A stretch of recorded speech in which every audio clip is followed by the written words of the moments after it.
Təmizlikçi, süpürgəçi xanımlarla bağlı deyim. Biri məni saxladı, dedi, Tural bəy, biz əvvəl 800 manata yaxın maaş alırdı, amma gün ərzində 8500 səhv eləmirəmsə dedi, kvadrat metr.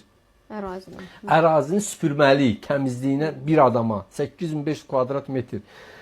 Deyir 800 manat aldı, bir təhər dolanır. Deyir, bu son vaxtlar deyir salda 500 manata, o da vergilər zat filan çıxanda 400 neçə manat gəlir əlimizə. Bütün günü süpürür orada. Sən niyə bunun maaşını kəsirsən? Bunun sən o 300 manatın, 500 manatını kəsib dövlət mi saxlayacaqsan? Yəni bunun 8500 kvadrat metr süpürmək nə deməkdir? Özdə o maşınlar şütür onların arasında, qarda, yağışda, küləkdə, səhər tezdəndən dururlar. Biz nə qədər tezdən dururam, mən görürəm ki, süpürgəçilər süpürür. Özü necə süpürürlər?